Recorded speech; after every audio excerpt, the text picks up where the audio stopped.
नमस्कार। सुनिए जरा, मैं आपका स्वागत है। मेरा नाम है रोहित दुबे और मैं आपको सुनाने जा रहा हूं सारा आकाश के दूसरे खंड, उत्तरार्ध का दूसरा अध्याय। मैंने आश्चर्य से आंखें फैलाकर पूछा, तुमने खुद देखा? प्रभा दूसरी ओर देखती रही। बोली, खुद तो नहीं देखा, लेकिन मुन्नी बीवी बता रही थी, उन्होंने देखा भी था। वो कहती थी कि आपको बताएंगी। जैसे ही मैं साग चढ़ाकर जरा हटी कि भाभी ने मुट्ठी भर कर नमक डाल दिया। दोनों कोहनियों के सहारे उठा हुआ मैं हथेलियों पर अपना गंभीर मुख रखे गहराई से सोचता रहा। उसी तरह पूछा, तुम पहले दिन हमसे क्यों नहीं बोली थी? आने के दिन ही इतना बड़ा अपमान क्यों किया? प्रभा एक घुटना उठाकर बैठी थी। दोनों बाहें उस घुटने के चारों तरफ मंडला कर डालनी थीं और दोनों हथेलियां घुटने पर फैलाकर उस पर ठोड़ी रख ली थी। इसी तरह बिल्कुल शांत, अविचलित भाव से मेरी प्रत्येक बात का जवाब दे रही थी। कोठरी के बाहर कल वाली चांदनी की रिमझिम वर्षा हो रही थी और दूधिया फुहार का एक आयताकार टुकड़ा तिरछा होकर हमारी चारपाई के पास तक आ गया था। बड़ी मुश्किल से मैंने उसे पिछली बात बताने को तैयार किया था। उतार चढ़ावहीन स्वर में कहा, अपमान तो नहीं किया। आपको ऐसा लगा कि मैंने अपमान किया? फिर गहरी सांस लेकर बोली, छोड़ो भी, उन बातों को दोहराने से फायदा भी क्या? किस्मत में लिखा था, हो गया। किस्मत विस्मत कुछ नहीं प्रभा, मुझे जानने की बड़ी उत्सुकता है। अब बताओ ना, हम तो इतनी खुशामद कर रहे हैं। मैंने अनुरोध के स्वर में कहा और धीरे से उसका एक हाथ अपने हाथ में ले लिया। उसका कोमल हाथ ऐसा बेजान और ठंडा था कि मुझे खुद रोमांच हो आया। हाथ उसने यूं ही रहने दिया। मेरी इस बात पर विद्वानों और अनुभवियों की तरह धीरे से हंसी। इतना जलाकर अगर जरा सी खुशामद कर भी ली तो क्या हो गया? फिर बिना मुझे जवाब देने की फुर्सत दिए बोली, हफ्तों से जागने की थकान थी, बहुत बदन टूट रहा था, तबीयत बड़ी उदास थी। जरा जरा सी देर बाद घर की याद आती। फिर मुन्नी बीवी ने अपना किस्सा सुनाया तो मन और भी बेचैन हो गया। वही तो यहाँ बातें करने वाली थी। फिर संयोग से उसी दिन खिड़की के सामने वाले घर में वो कमबख्त सांवल की बहू जल मरी। और भी दो एक बातें ऐसी हो गईं कि रोने के सिवा कुछ सूझ ही नहीं रहा था। बोलने का तो कतई मन ही नहीं था। फिर सुना कि आपकी इच्छा नहीं थी शादी करने की। सारे हौसले तो यूं ही मर गए थे। क्या बात करती आपसे? देखो प्रभा, जब बताने बैठी हो तो छिपाओ मत, मैं सचमुच जानना चाहता हूँ। तुमने विश्वास दिलाया है कि साफ साफ बताओगी, फिर अभी से ये चालाकी क्या करने लगी? मेरा मुलायम और अनुरोध भरा स्वर अनजाने ही कांप कर थरथराने लगा था। आगे बढ़कर मैंने उसकी जांघ पर सिर रख लिया और चित लेट गया। जाने क्यों मुझे लगता था कि वो झटक कर मेरा सिर हटा देगी कि अब प्रेम जताने आए हैं। एक मासल उष्णता से मेरे मस्तिष्क की एक एक शिरा लरज उठी। उन्हें अब रहने दो ना। कोठरी के अंधकार में उसके चेहरे की सिर्फ छाया सी ही दिख रही थी, लेकिन जैसे ही मेरे माथे पर दो जलती बूंदें टपकी तो मैं चिहुक पड़ा। उंगलियों से उसकी ठोड़ी अपनी ओर घुमाता हुआ स्नेह से डांट कर बोला, ये क्या बेवकूफी है? अब 24 घंटे रहोगी? और मैंने हल्के से उसके गाल पर एक चपत लगा दी। उसके होठों पर झलकती लाज खिली मुस्कान मेरी कल्पना की आंखों के आगे साकार हो आई, पर साथ ही मैंने झट अपना हाथ हटा लिया। ध्यान आ गया, इसी गाल पर इन्हीं हाथों का तमाचा पड़ा था और वो तिलमिला उठी थी। वह भी उस मिट्टी के ढेले के लिए जिसे पंडित ने गणेश बना दिया था। रोशनी होती तो देखता, उंगलियों के निशान अब भी हैं या नहीं। लगा प्रभा को भी उस दिन की बात याद आ गई। सकपका कर मैंने एकदम विषय बदल दिया। अच्छा प्रभा, एक बात बताओ, ये भाभी और अम्मा तुमसे इतने नाराज क्यों हैं? प्रभा ने कुछ जवाब नहीं दिया। फिर घूंट भरकर बोली, मुझे क्या पता, हमारी किस्मत में यही लिखा होगा, और क्या कहूं। देखो प्रभा, तुम्हें मेरी कसम है, इस वक्त मैं जो कुछ जानना चाहता हूं मुझे सच सच बता दो। तब से किस्मत किस्मत लगा रखी है। किस्मत विस्मत को तो इस समय झोंको भाड़ में। जिंदगी में पहली बार मैंने भाग्य के विरोध में कहा। ये क्या बुरी आदत है? बोलने की देर नहीं हुई और मेरी और तुम्हारी कस्में चलने लगी। उसने प्यार भरी झंझलाहट से कहा। उसके दोनों हाथ पहले तो मेरे गर्म माथे पर निश्चेष्ट रखे रहे, फिर धीरे धीरे मेरे उलझे बालों में घूमने लगे। जाने कितनी बोतलों का नशा मेरी नस नस में उतरता चला गया। यूं ही उंगलियां चलाती वह बोली, अम्मा बाबूजी को नाराज करने का तो कारण साफ ही था। लेना देना उनके मन के लायक नहीं हुआ। रुपया पैसा, अच्छा जेवर कपड़ा कुछ भी तो नहीं ला सकी। इसमें पढ़ी लिखी होना भी एक दुर्गुण बन गया। यूं मुन्नी बीबी ने तो उसका खूब प्रचार किया ही दबी जबान से। अम्मा ने भी संतोष प्रकट किया कि लाई चाहे कम हो लेकिन बड़ी बहू से लाख दर्जे अच्छी हूं देखने सुनने में। बस तुम्हारी भाभी को नाराज करने के लिए ये दो तीन बातें काफी थीं। दिन रात वे अम्मा के कान भरती रहती थीं। मैं सुनती और चुप रहती। कहती किससे जाकर, तुम भी नाराज थे। बहुत बार मन में आता कि मैं सांवल की बहू की तरह आगे गला भर रहा आया और फिर दो तीन बूंदें टपकी। मैंने हाथ बढ़ाकर उसके मुंह पर रख दिया। प्यार से डांट कर बोला, खबरदार प्रभा, जो इस तरह की एक भी बात कही। फिर उसकी गर्दन में बाहें डालकर सिर नीचे झुकाया और धीरे से उसके शीतल पपड़ाए होठों को चूम लिया। मुझे लगा मानो जलती ब्रांडी का घूंट मेरी नस नस में झंझनाता चला गया हो। कांपती भर्राई आवाज में कहा, प्रभा, बस इस बार इस गलती को माफ कर दो। मालूम नहीं मेरे ऊपर कौन सा भूत सवार हो गया था। ये मेरी जिंदगी की सबसे आखिरी गलती है। आओ, आज हम निश्चय कर लें कि कभी नहीं लड़ेंगे, कभी भी, चाहे कोई कुछ कहता रहे। प्रभा ने अपने गाल से मेरे होठों को दबा दिया और बात टूट गई। आंसू फिर बहने लगे। मैंने झड़क कर कहा, फिर वही, तुम बड़ी कमजोर हो प्रभा। लेकिन तभी किसी ने जबान पकड़ ली।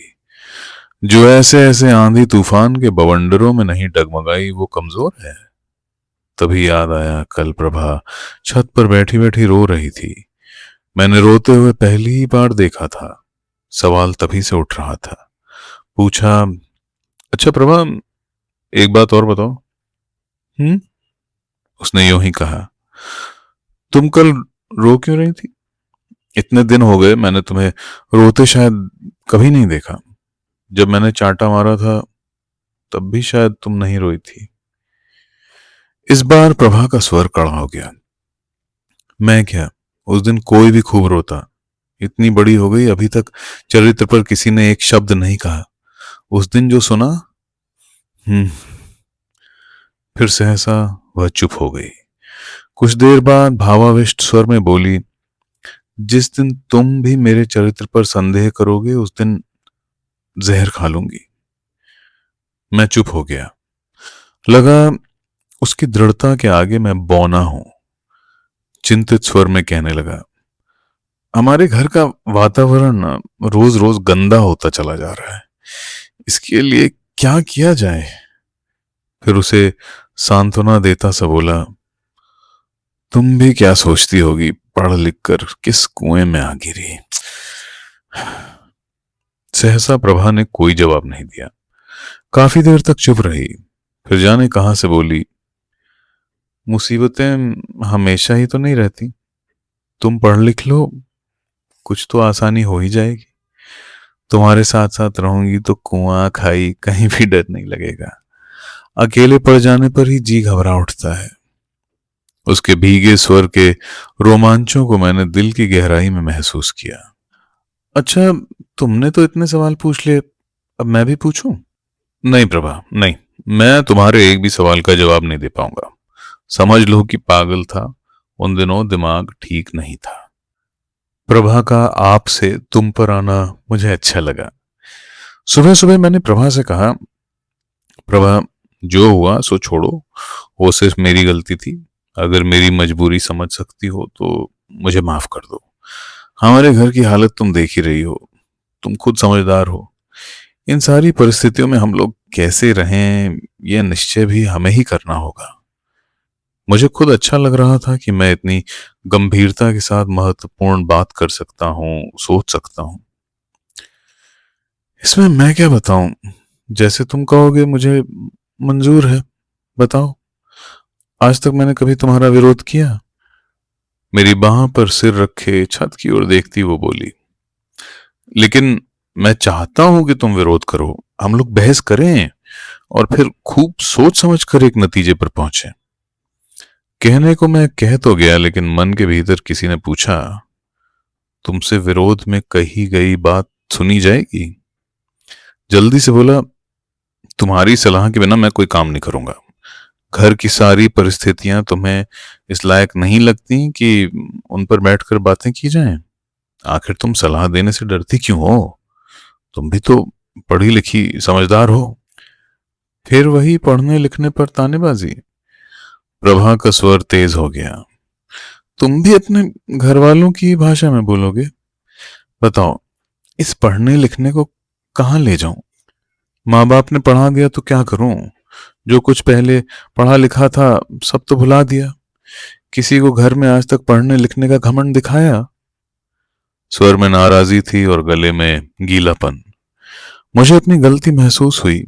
इस बेचारी को बिना जवाब देने का अवसर दिए इस बारे में इतने ताने सुनने पड़े हैं कि अब अपने को रोक नहीं पाती। दुलार से उसका मुंह अपनी ओर मोड़कर कहा, तो बाबा ये सब मैं कहाँ कह रहा हूं। लगता है इतने दिनों की चुप्पी का बदला निकालने को उधार खाए बैठी हो। मुंह से बात निकली नहीं कि काटने दौड़ी। पुरानी शराब की तरह तेज हो गई हो। उसे खुश करने के लिए आगे जोड़ा, आदमी जरा पी ले तो चस्का ही न छूटे और जिंदगी भर नशे में पड़ा रहे। बेरुखी से वो बोली, इन शब्दों का अर्थ मैं भी जानती हूं। फिर शायद लगा कि स्वर में ज्यादा कड़ाई आ गई है। लजाने का भाव दिखाकर कहा, 2 दिन में तुम तो अच्छे से अच्छे सिनेमा एक्टर से भी ज्यादा एक्सपर्ट हो गए।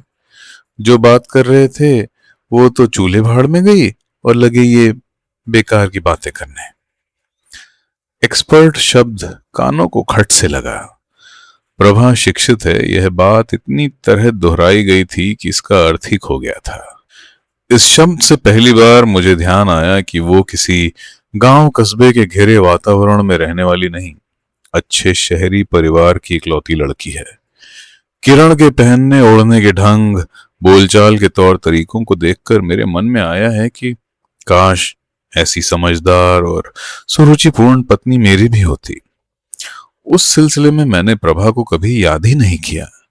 वह तो कभी घर का काम धाम करते रहने वाले एक नगण्य प्राणी से अधिक मेरे सामने आई ही नहीं। अब याद आया कि सिनेमा देखना तो दूर, बेचारी हमारे यहाँ तो सिनेमा के पोस्टर तक देखने को तरस उठी होगी। कहानी उपन्यास की एक एक लाइन पढ़ने को तड़फड़ाती होगी। शहर की लड़कियों के तो जाने कितने कितने सपने होते हैं, जाने कितने कितने शौक होते हैं। बेचारी ने सब हमारे घर की दीवारों में दफना दिए। तभी दिवाकर के घर और अपने घर का अंतर सामने आ गया। कम से कम वहां पढ़ा लिखा होना एक दुर्गुण में तो शुमार नहीं किया जाता। क्या कभी हमारा घर भी वैसा हो सकेगा? मैं भी प्रभा से किसी दिन कह सकूंगा कि शाम को घूमने चलना है, दिवाकर और किरण आएंगे, उनके साथ चाय पीनी है। लेकिन लेकिन और आगे सोचा नहीं गया। अपने आप एक गहरी सांस मुंह से निकल गई। प्रभा ने मेरी सांस सुनी तो झकझोर कर बोली, अब क्या सोचने लगे?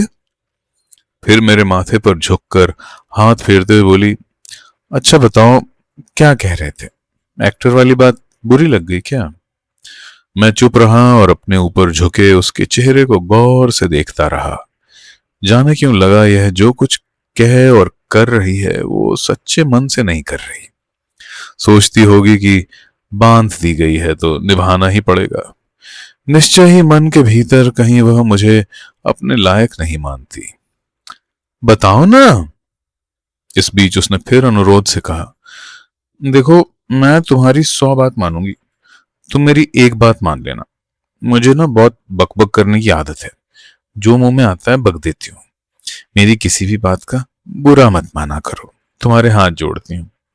मुझे खुद भी ध्यान नहीं रहता कि क्या कहना चाहिए क्या नहीं, बाद में अफसोस होता है। इतने दिनों चुप रही हूं, सो कुछ ना कुछ बोलने की याद आती है। रमा भी कहती है कि मैं ना बहुत बकवास करती हूँ। मैंने उसकी बात का बुरा नहीं माना, लेकिन अपनी ही बात से मन में बहुत उदासी घेरने लगी। सचमुच मैं इस लड़की के लायक हूं ही कहां। ऊपर से पूछा, कौन रमा? मेरी एक क्लास फेलो है। उत्साह से सब कुछ भूलकर वो रमा के बारे में बताने लगी। अंत में बोली, इस बार जब मैं गई थी तो तुम्हारे बारे में बहुत ही पूछ रही थी। अपने क्लास की सबसे शैतान लड़कियां थी हम लोग। मेरी बहुत ही पक्की दोस्त है। लड़कियों में इतनी पक्की दोस्ती होती नहीं है। हम लोग आपस में सोचा करती थी कि कभी शादी नहीं करेंगी, खूब पढ़ लिख कर गांव में चली जाएंगी और वहां स्त्रियों को पढ़ाया करेंगी। कभी सोचती थोड़ा सा सामान साथ लेकर सारे हिंदुस्तान का पैदल टूर करेंगी, खूब विस्तार से अपनी डायरी लिखा करेंगी। नए नए गांव और शहरों में तरह तरह के लोग मिलेंगे। गुंडे बदमाशों या जंगली जानवरों से अपनी रक्षा के लिए हम लोग लाठी और छुरी चलाना सीखने की योजनाएं बनाती। और भी बैठी बैठी जाने क्या क्या बातें किया करती। घर और बाहर वाले सब बहुत नाराज होते कि जाने ये लोग ऐसी क्या बातें करती रहती हैं कि खत्म ही नहीं होती। हम लोग उन्हें और भी चिढ़ाते। अचानक मैंने बात काटकर पूछा, अच्छा प्रभा, तुम्हें शादी करने का बहुत अफसोस है? प्रभा झटके से चौंक पड़ी। नहीं तो, क्या मैंने तुमसे ऐसा कहा? फिर वो खिलखिलाकर हंसने लगी। देखो मैं कहती थी ना मुझे बोलने की बहुत आदत है, मुझे रोक दिया करो। क्या करूं, याद ही नहीं रहती। वही बात हुई ना। और वो देर तक खिलखिलाती रही। मुझे उसका यूं उन्मुक्त भाव से खिलखिलाना अच्छा भी लगता था और आश्चर्य होता था कि इतना सब सह चुकने के बाद कैसे यह यूं बिना झिझक हंस सकती है, बातें करती चली जा सकती है। मैं तो अपनी याद में कभी यूं हंसा नहीं। अचानक हंसना रोककर उसने मेरी कनपटियों को दोनों हथेलियों के बीच में दबाकर सीधे मेरी आंखों में देखते हुए कहा, देखो मैंने जो कुछ भी कहा हो उसे बिल्कुल भूल जाओ। अब तो मैं चाहती हूं कि तुम खूब पढ़ लिख लो। मुझसे जो कुछ कहोगे मैं करती जाऊंगी। मुझे दिवाकर और बाबूजी की सारी बातें याद हो आईं। पूछा, प्रभा एक बात में सलाह दो। मैंने कहा ना मुझसे सलाह मत मांगो, तुम जो कहोगे करूंगी। अरे सुनो तो सही पहले, बड़ी आज्ञाकारिणी बनी हो। मैंने नकली डांट से कहा। मेरा एक दोस्त है दिवाकर, वो भी पीछे पड़ रहा है कि मुझे 3rd ईयर ज्वाइन कर ही लेना चाहिए। दूसरी तरफ भाई साहब और बाबूजी का कहना यह है कि मुझे कहीं ना कहीं नौकरी कर लेनी है ताकि घर को कुछ मदद मिल सके। मेरा तो दिमाग काम नहीं करता। तुम बताओ। वो थोड़ी देर चुप रही, जैसे मुझे कुछ और कहने का अवसर दे रही हो। फिर बोली, अब इसमें मैं क्या सलाह दूं, तुमको जो भी ठीक लगे। मुझे साफ लगा कि जो कुछ वह कहना चाहती थी वह नहीं कहा। अपने मन के ऊपर ही ठीक लगने की बात होती तो मैं तुमसे पूछता ही क्यों। मैं जो भी तय करूंगा उसका असर केवल मुझ तक ही तो नहीं है। अब तक तो अपने लिए, घर वालों के लिए पढ़ाई का बहाना था, अब वो भी खत्म हो गया। जितना कुछ दिखता है उससे ये तो साफ है कि पढ़ाई अब आगे चलेगी नहीं।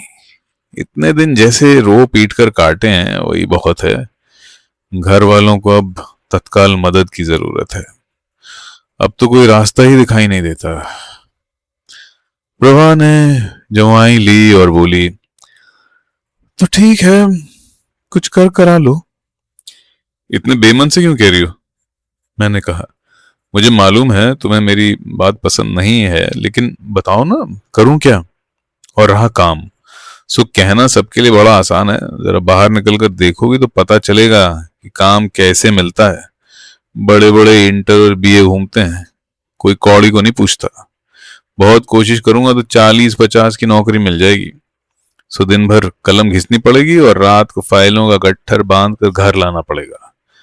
बात करने की फुर्सत नहीं मिलेगी। रात भर बैठे बैठे आंखें फोड़ो बस।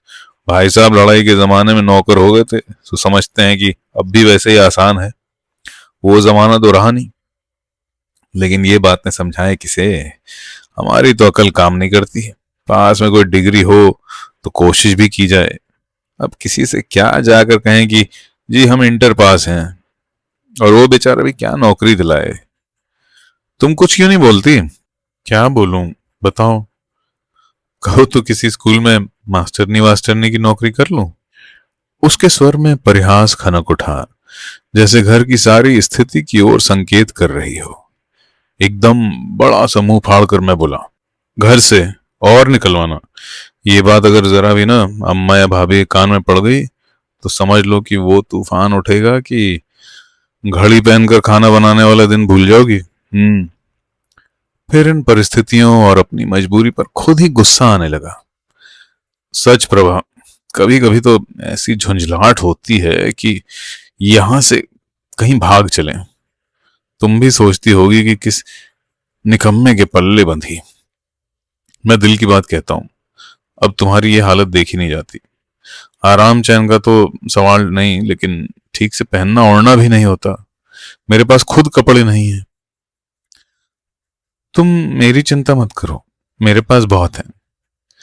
लेकिन मैंने उसकी बात नहीं सुनी। दिवाकर की वाइफ रोज पीछे पड़ती है कि तुम्हें किसी दिन ले चलूं, लेकिन बताओ कैसे ले चलूं? अब तो मुझे ये डर है कि किसी दिन वही यहां ना चली आए। मुझे अफसोस हुआ कि मैंने दिवाकर को यह क्यों बता दिया कि प्रभा आ गई है। अगर आ गए तो हम लोग उन्हें कहां उठाएं बिठाएंगे। झट प्रभा बोल पड़ी, हाय सच्ची, यहां ले भी मत आना। क्या कहेगी यहां का सब देखकर? उनकी खातिर करने के लिए भी तो कुछ नहीं है। मुझे खुद यही चिंता है। कभी कभी तो सच बड़ा गुस्सा आता है। मन में आता है कि छोड़ूं सब चक्कर, बक लेने दूं जो जिसके जी में आए सो, और खूब मन लगाकर पढूं। फिर इसके बाद अच्छी सी नौकरी करके खूब ठाठ से रहें। जितने की अब नौकरी मिलेगी इतना तो तब आसानी से घर दिया जा सकेगा। मैं स्वप्नाविष्ट की तरह कहता रहा, किस किस की चिंता करें, सब अपना अपना स्वार्थ देखते हैं, सब अपना अपना भाग्य लेकर आते हैं। पर फिर आत्मा नहीं मानती। माँ बाप के लिए भी तो अपना कुछ फर्ज है। मैं सोचता रहा। सुबह का उजाला आकाश में उभरता चला आ रहा था। प्रभा अपने हाथ पांव हिलाकर जमुहाइयां लेकर व्यक्त कर रही थी कि अब जाना है। उठते हुए बोली, लेकिन अच्छी नौकरी के बाद फर्ज ज्यादा अच्छी तरह अदा नहीं किया जा सकता? मैं उसकी ओर प्रश्न भरी दृष्टि से देखता रहा कि इस कहने का क्या मतलब लूं। तो मित्रों, ये था उत्तरार्ध के दूसरे अध्याय का अंत। अगला अध्याय हम जल्दी लाएंगे। लाइक, सब्सक्राइब और शेयर करना मत भूलिएगा। सुनने के लिए धन्यवाद।